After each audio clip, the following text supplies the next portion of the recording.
Hola a todos, bienvenidos de nuevo a mi canal de YouTube. Hoy vamos a explorar un tema fascinante y a veces aterrador, los 13 castigos más impresionantes de Dios que se encuentran en la Biblia. La Biblia está llena de historias poderosas que muestran la ira y el juicio divino, y hoy vamos a repasar algunos de los más notorios. Antes de comenzar, asegúrate de suscribirte y activar la campanita de notificaciones para no perderte ninguno de nuestros emocionantes videos sobre temas bíblicos. Comencemos. Nota importante: la interpretación de estos eventos es subjetiva y puede variar según las creencias religiosas y culturales de cada persona. Número 1. El diluvio universal. El relato del diluvio universal se encuentra en el libro del Génesis, específicamente en los capítulos 6 al 9.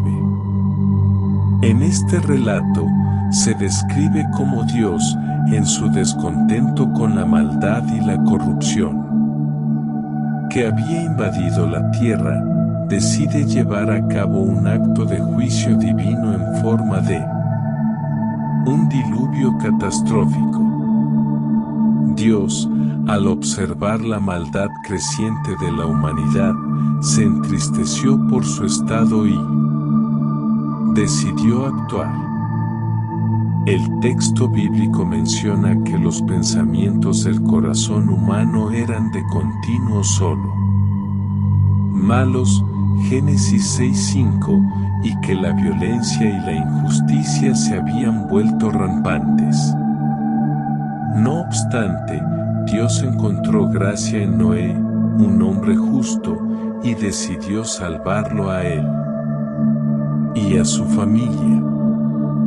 Dios instruyó a Noé para que construyera un arca, una enorme embarcación, y dentro de ella debería llevar a su familia y parejas de animales de cada especie para preservar la vida durante el diluvio. Este arca era una medida de salvación, y Dios le dio a Noé instrucciones precisas sobre cómo construirla y qué llevar en ella. Dios envió lluvia sobre la tierra durante 40 días y 40 noches, inundando toda la superficie terrestre. Las aguas subieron de tal manera que incluso las montañas más altas quedaron sumergidas. Esto llevó a la aniquilación de casi toda la vida en la tierra, con la excepción de las criaturas que estaban en el arca de Noé. Después de 40 días y noches, las aguas comenzaron a disminuir gradualmente. El arca de Noé finalmente descansó sobre el monte Ararat, y después de esperar varios meses, Noé envió un cuervo y una paloma para verificar si la tierra estaba lista para la habitación humana nuevamente. Cuando la paloma regresó con una hoja de olivo en el pico, Noé entendió que las aguas se habían retirado lo suficiente y que la vida en la tierra podía comenzar de nuevo. Después de que Noé y su familia salieron del arca, Dios hizo un pacto con la humanidad, prometiendo que nunca volvería a destruir la tierra con un diluvio de la misma magnitud. El arco iris se convirtió en el símbolo de este pacto, recordando a la humanidad la promesa divina de misericordia y cuidado. Este relato del diluvio universal en la Biblia es una narrativa poderosa que ha influido en la cultura y la religión a lo largo de la historia. Además de su aspecto como un castigo divino, también se puede interpretar como una advertencia sobre las consecuencias de la maldad y la importancia de la justicia y la obediencia a Dios. Número 2. La destrucción de Sodoma y Gomorra. La historia de la destrucción de Sodoma y Gomorra es otro relato poderoso en la Biblia que ilustra el juicio divino debido a la inmoralidad de estas ciudades. La historia de Sodoma y Gomorra se encuentra en el libro del Génesis, específicamente en los capítulos 18 y 19. Estas dos ciudades estaban ubicadas en la llanura del río Jordán y se caracterizaban por su inmoralidad y perversión. La historia comienza con la visita de tres hombres, que en realidad son ángeles, a Abraham. Dios les revela su intención de destruir Sodoma y Gomorra debido a la maldad de sus habitantes. Abraham, preocupado por su sobrino Lot y su familia, intercede ante Dios para buscar su misericordia. Mantienen una conversación en la que Abraham suplica a Dios que no destruya las ciudades si se encuentran al menos 10 personas justas en ellas. La inmoralidad que se describe en Sodoma es severa.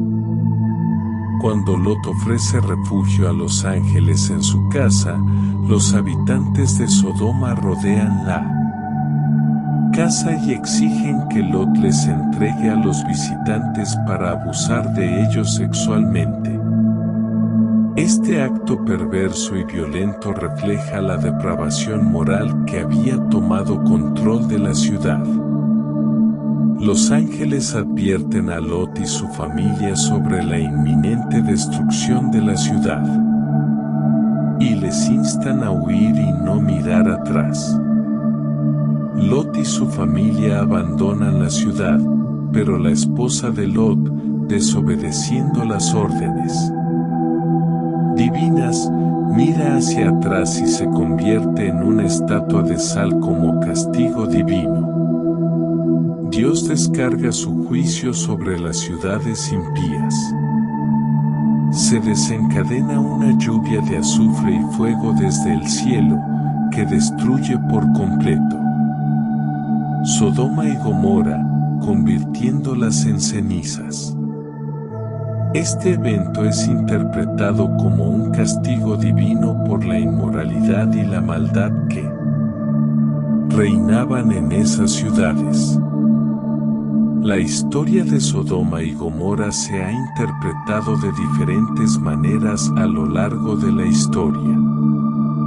Algunos la ven como un recordatorio de las graves consecuencias de la inmoralidad y la falta de justicia, mientras que otros enfatizan la importancia de la obediencia a Dios y la necesidad de actuar con justicia y misericordia.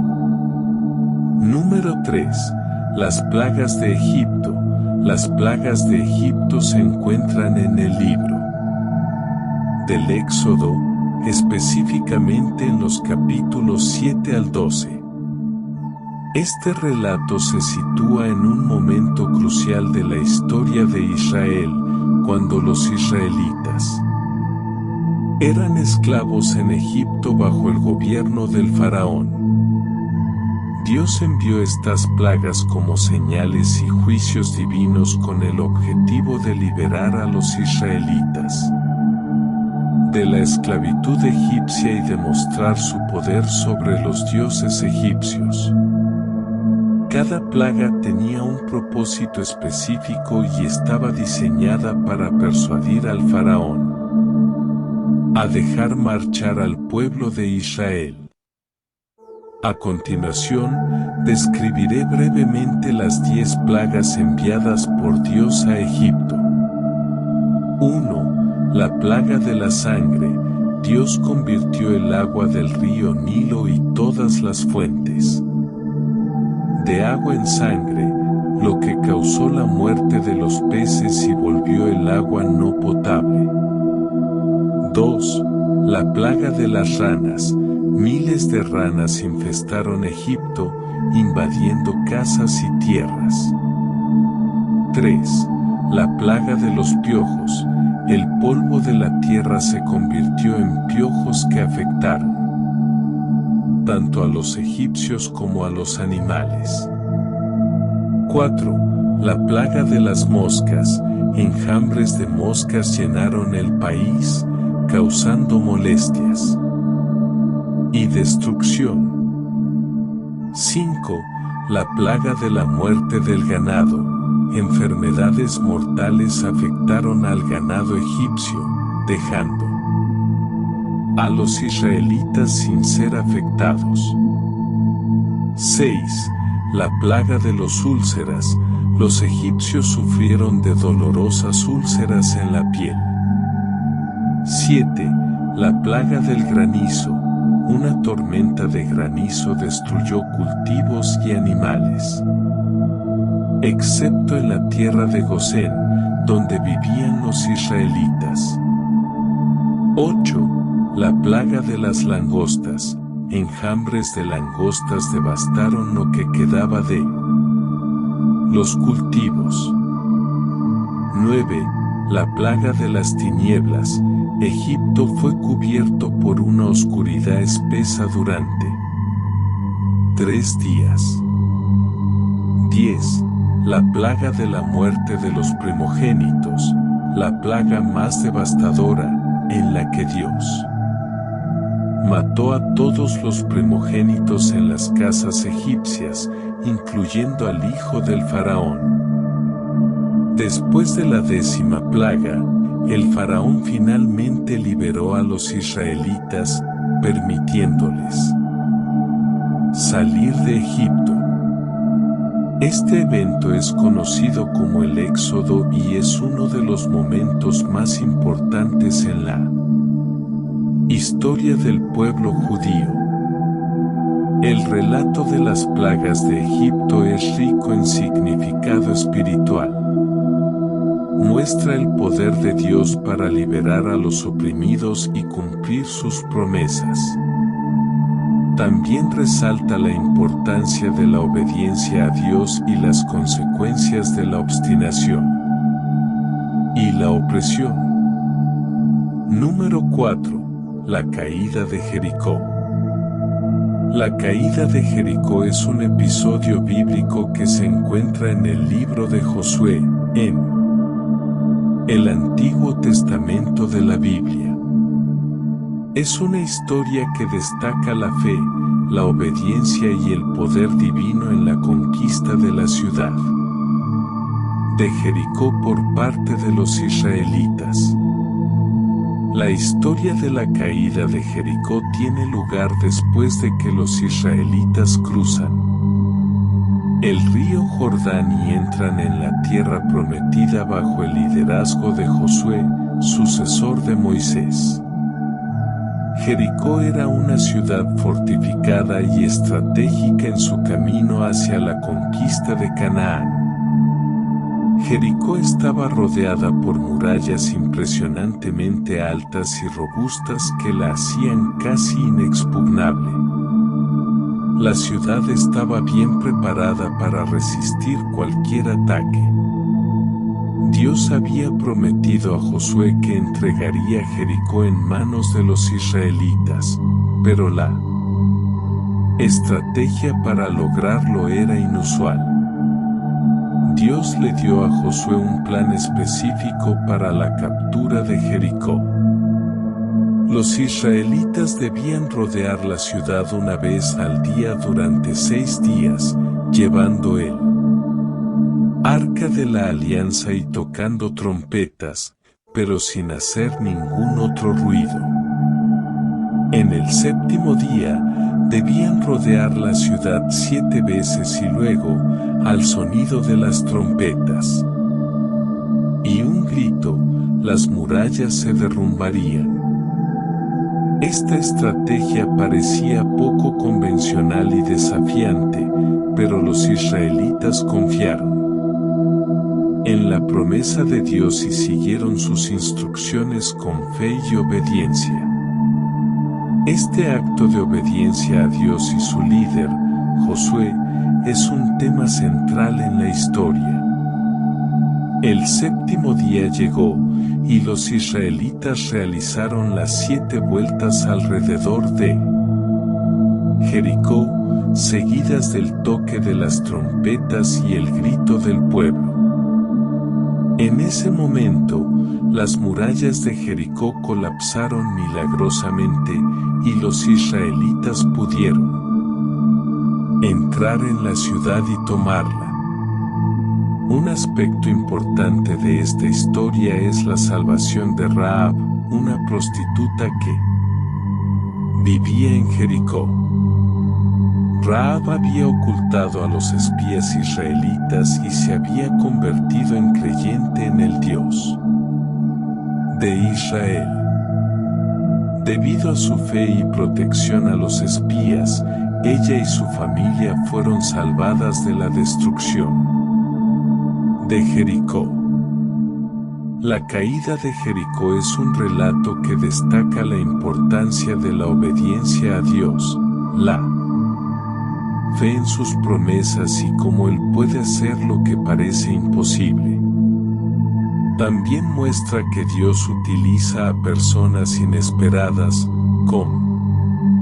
Además, este relato tiene un paralelo en el Nuevo Testamento, donde Jesús se refiere a Él como un tipo de su propia crucifixión, señalando que aquellos que miren hacia Él con fe encontrarán la salvación espiritual. Juan 3, 14-15. Número 5. La prueba de Job. La historia de Job, que se encuentra en el libro de Job en el Antiguo Testamento de la Biblia, es una de las historias más conmovedoras y profundas sobre la fe, el sufrimiento y la relación entre el ser humano y Dios. La prueba de Job es un relato que plantea preguntas fundamentales sobre la justicia divina y el sufrimiento humano. Job era un hombre piadoso y próspero que vivía en la tierra de Az. La Biblia lo describe como alguien que temía a Dios y evitaba el mal. Tenía una familia amorosa y era rico en ganado y tierras. El libro de Job comienza con una conversación en los cielos entre Dios y Satanás. Satanás desafía la integridad de Job, afirmando que Job solo es piadoso porque ha sido bendecido con riquezas y prosperidad. Dios acepta el desafío y permite que Satanás someta a Job a pruebas severas, con la condición de que no se le quite la vida. Las pruebas que Job enfrenta son devastadoras. En un corto periodo de tiempo, pierde a sus hijos, sus propiedades y su salud. Primero, sus bueyes y asnos son robados, y sus siervos son asesinados. Luego, un fuego cae del cielo y consume a sus ovejas y pastores. Posteriormente, sus camellos son robados, y finalmente, un fuerte viento destruye la casa donde estaban sus hijos, matándolos a todos. Además de estas pérdidas materiales, Job es afligido con dolorosas úlceras en su cuerpo. La mayor parte del libro de Job presenta diálogos entre Job y 3 amigos, Elifaz, Bildad y Zofar, quienes intentan consolarlo y explicar su sufrimiento. Sin embargo, sus palabras no satisfacen a Job, quien se lamenta y busca respuestas sobre ¿por qué qué está sufriendo tanto a pesar de su vida piadosa? Job se siente abandonado por Dios y llega a cuestionar la justicia divina. Después de los diálogos con sus amigos, Dios finalmente responde a Job desde una tormenta. En su respuesta, Dios no da explicaciones directas sobre el sufrimiento de Job, sino que enfatiza su poder y sabiduría como creador del universo. Dios cuestiona a Job sobre su capacidad para comprender los misterios de la creación y la providencia divina. Job reconoce la limitación de su comprensión y se arrepiente de haber cuestionado a Dios. Después de que Job se humilla ante Dios, Dios restaura su fortuna y le da una familia nueva. Job recibe el doble de lo que había perdido en términos de ganado y riquezas. Esta restauración muestra la misericordia y la gracia de Dios. La prueba de Job es una historia bíblica que aborda preguntas profundas sobre el sufrimiento humano, la fe, la humildad y la justicia divina. Esta historia continúa siendo una fuente de reflexión y consuelo para muchas personas que enfrentan desafíos y dificultades en sus vidas. Número 6. La maldición de la higuera estéril. La maldición de la higuera estéril es un episodio registrado en los Evangelios del Nuevo Testamento de la Biblia y es un ejemplo de las enseñanzas de Jesús sobre la fe, la fructificación espiritual y las lecciones que podemos extraer de la parábola. Esta historia se encuentra en dos de los Evangelios sinópticos, Mateo 21, 18-22 y Marcos 11, 12-14. 20-25. Aquí, profundizaremos en su significado. El incidente de la maldición de la higuera estéril tuvo lugar en los días previos a la crucifixión de Jesús, durante su última visita a Jerusalén antes de su muerte. Durante ese tiempo, Jesús había entrado en Jerusalén aclamado como el Mesías, y su presencia había causado un gran revuelo entre la gente. El relato comienza cuando Jesús, hambriento en su camino a Jerusalén, ve una higuera a lo lejos. Sin embargo, cuando se acerca a ella buscando frutos, descubre que la higuera no tiene ningún higo, ya que no era la temporada adecuada para ellos. A pesar de esto, Jesús maldice la higuera, diciendo: nunca jamás coma nadie fruto de ti. Marcos 11:14. Al día siguiente, los discípulos notan que la higuera se ha secado desde la raíz. Jesús les explica que si tienen fe y no dudan, pueden hacer cosas aún más grandes que secar una higuera.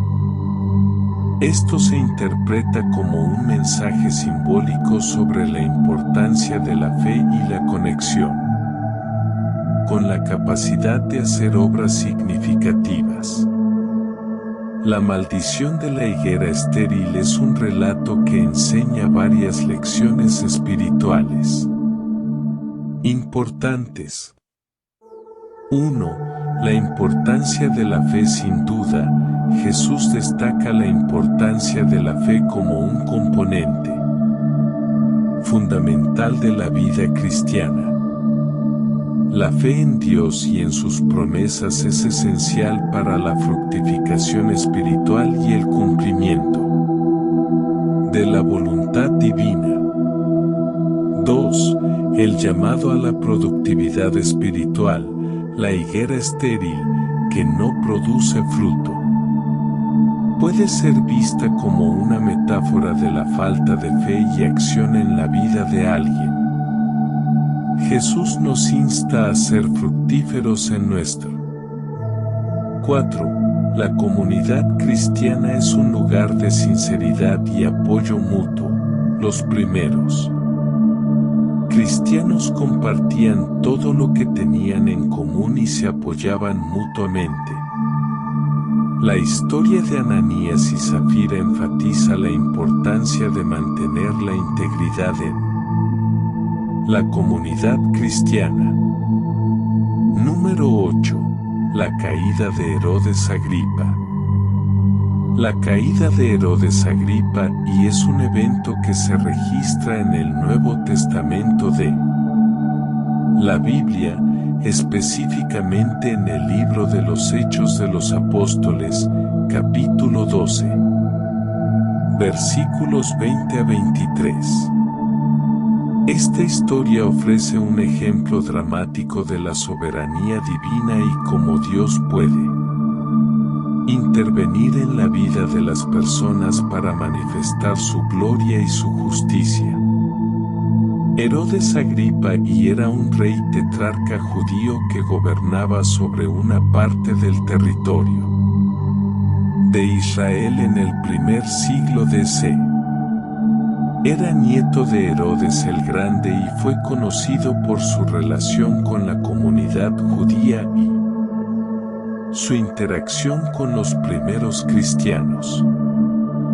El relato comienza con Herodes Agripa y quien había apresado al apóstol Pedro en un intento de agradar a los líderes judíos que estaban en contra del crecimiento del cristianismo. Sin embargo, Pedro fue liberado milagrosamente de la prisión por un ángel. Esto causó un gran asombro entre los creyentes. Luego, Herodes Agripa celebró una reunión en Cesarea. Durante esta reunión, el pueblo de Tiro y Sidón envió una delegación para ganarse su favor. El pueblo aclamó a Herodes Agripa y como un dios y no como un hombre. Esta adoración como un dios fue un acto de blasfemia, ya que ningún ser humano debe aceptar adoración divina. El relato bíblico relata que inmediatamente después de que Herodes Agripa y aceptó la adoración divina, un ángel del Señor lo golpeó y fue consumido por gusanos, muriendo en agonía.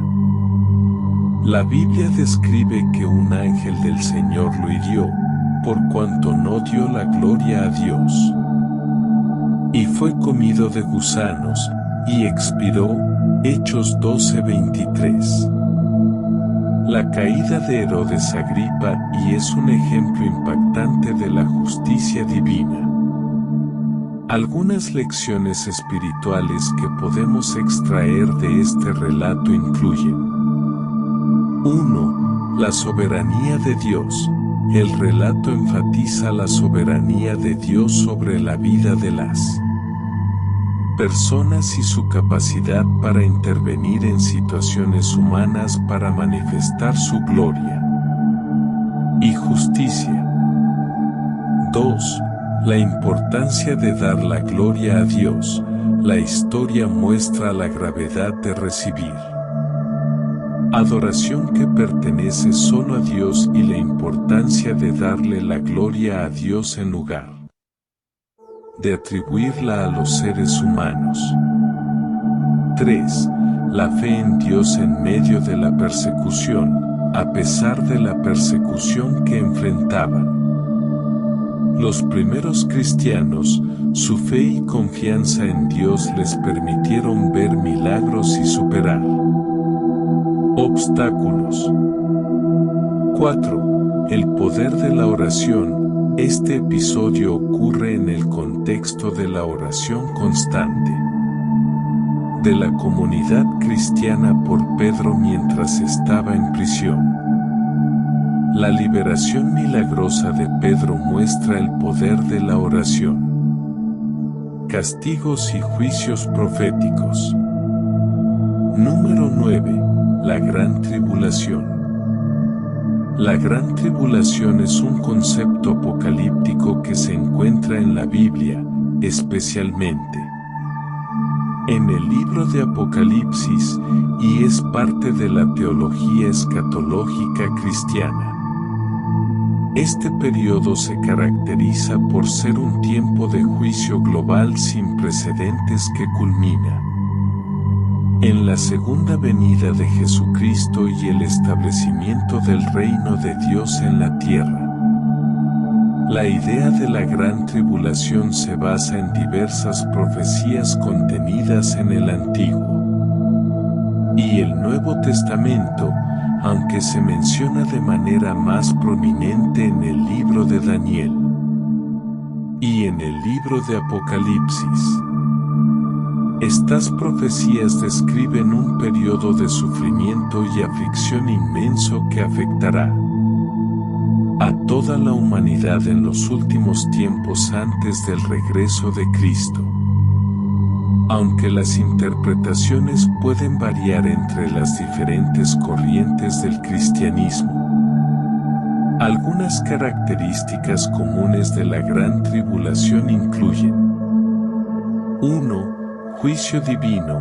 La Gran Tribulación se considera un periodo en el que Dios ejecuta juicio sobre la humanidad por su pecado y rebelión contra Él.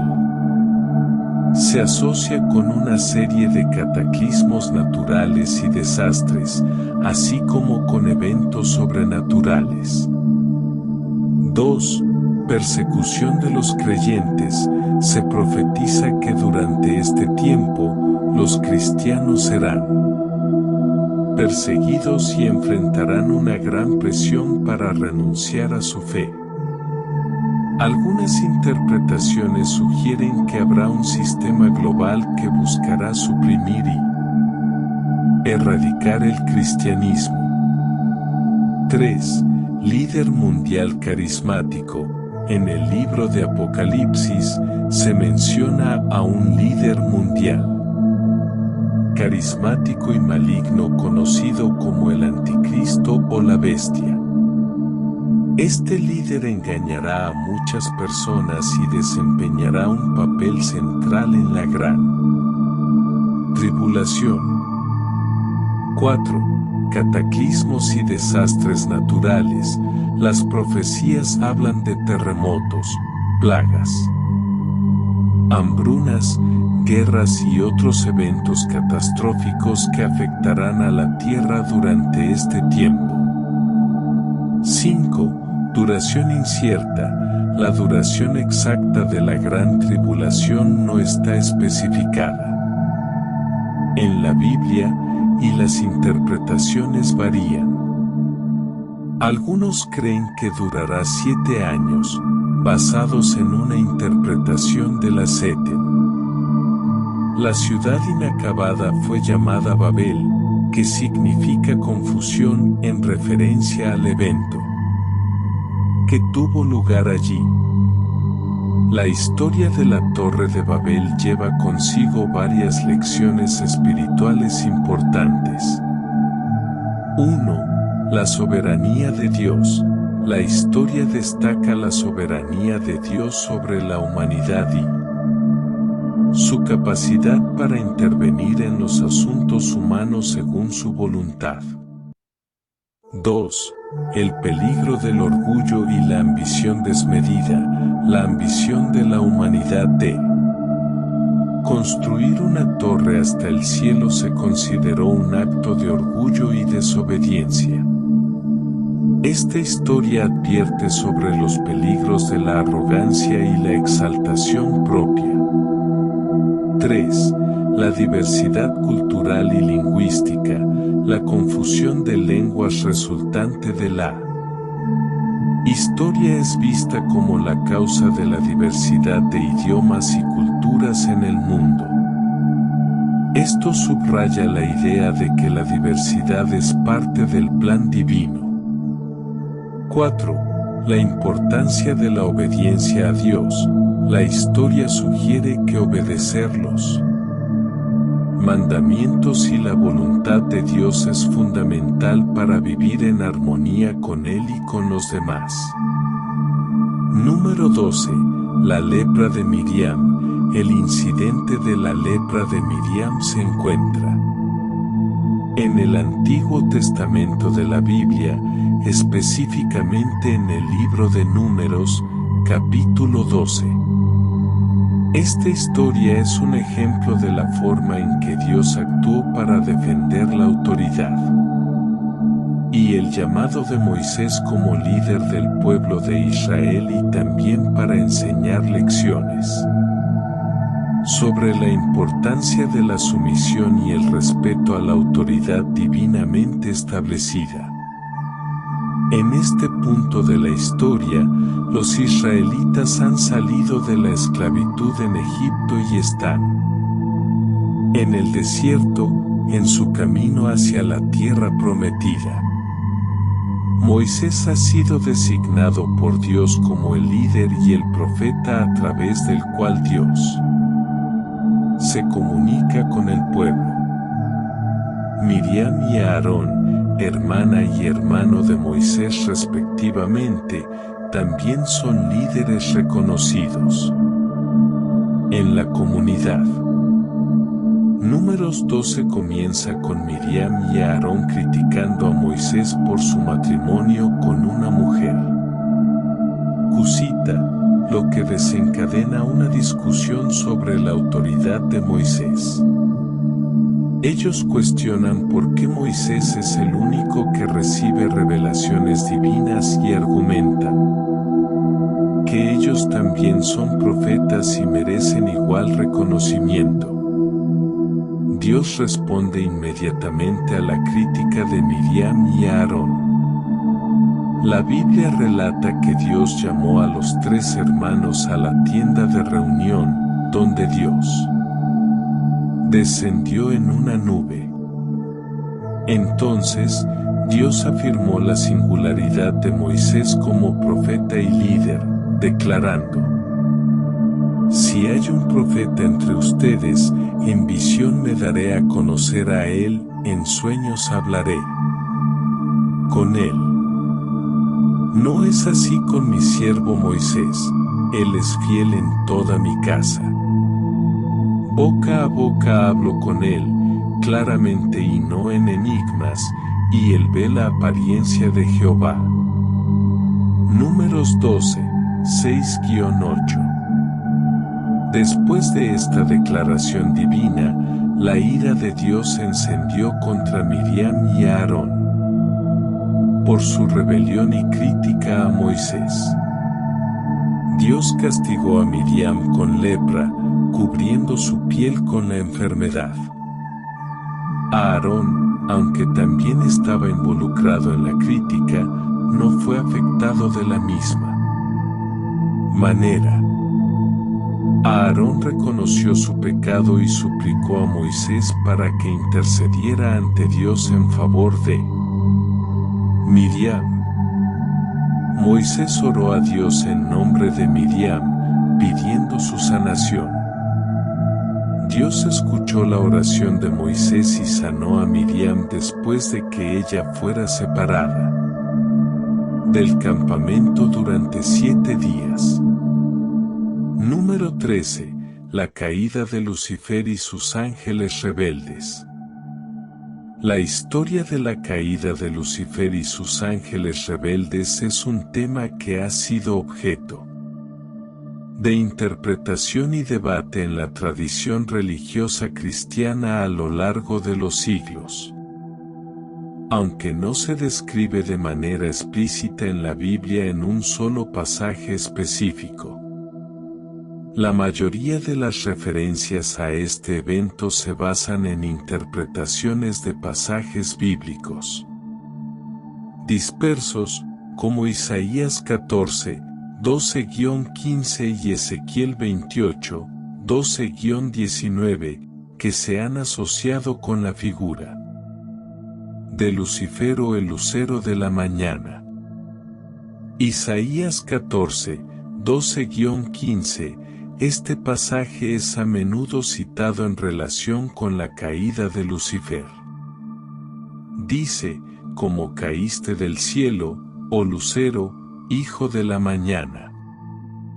Cortado fuiste por tierra, tú que debilitabas a las naciones. Tú que decías en tu corazón, subiré al cielo, en lo alto, junto a las estrellas de Dios, levantaré mi trono, y en el monte del testimonio me sentaré, a los lados del norte. Sobre las alturas de las nubes subiré, y seré semejante al Altísimo. Mas tú derribado eres hasta el Seol, a los lados del abismo. Ezequiel 28, 12-19. Estos versículos se dirigen a un ser que se asocia con el rey de Tiro, pero que incluye descripciones que algunos han interpretado como referencias a un ser celestial caído.